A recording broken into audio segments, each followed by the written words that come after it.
15 अगस्त 1947 का दिन वो दिन था कि जिस दिन अंग्रेजों की 200 सालों की हुकूमत पूरी तरह से खत्म हो चुकी थी। दोस्तों, आमतौर पर तो हम सब यही जानते हैं कि 15 अगस्त 1947 का दिन ही वो दिन था कि जब हमारा देश भारत आजाद हुआ। मगर दोस्तों, हमारे देश भारत को आजादी 15 अगस्त को नहीं बल्कि उससे पहले 14 अगस्त को ही मिल गई थी। हुआ ये था कि जब देश आजाद हुआ तब वो वक्त 14 अगस्त की आधी रात का वक्त था और कुछ देर बाद ही 15 अगस्त की शुरुआत होने वाली थी।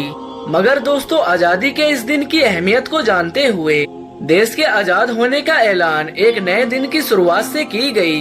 आपके नॉलेज के लिए बता दें कि सेम इसी दिन यानी 15 अगस्त से एक दिन पीछे यानी 14 अगस्त को भारत के साथ साथ पाकिस्तान भी आजाद हो गया था। यानी इसी दिन भारत से पाकिस्तान को भी अलग कर दिया गया था।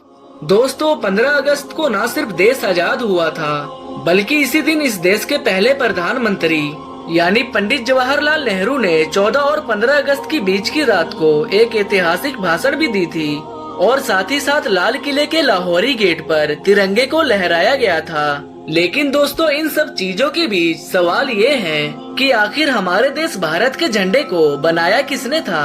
दोस्तों, आजादी से पहले जब हिंदुस्तानी जिस झंडे के नीचे जमा होकर अंग्रेजों से आजादी की लड़ाई लड़ रहे थे, दरअसल वो देश का झंडा नहीं बल्कि कांग्रेस का झंडा था।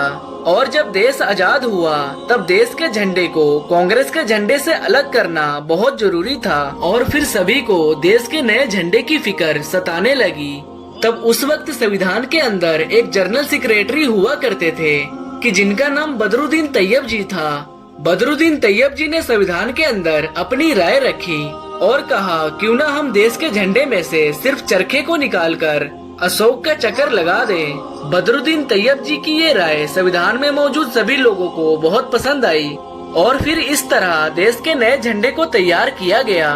इंटरेस्टिंग बात तो ये है कि हकीकत में हमारे देश के झंडे को बदरुद्दीन तैयब जी ने नहीं बल्कि उनकी बीबी सुरैया तैयब जी ने बनाया था। उन्हीं के मन में ये आइडिया आया था और सबसे पहले कागज के ऊपर सुरैया तैयब जी ने तिरंगे को बनाया था, जिसे बदरुद्दीन तैयब जी ने संविधान के अंदर तिरंगे के डिजाइन के रूप में पेश किया था। इस वीडियो को हम यहीं पर खत्म करते हैं। वीडियो पसंद आने पर वीडियो को लाइक करने के साथ साथ हमारे चैनल को भी सब्सक्राइब कर लें।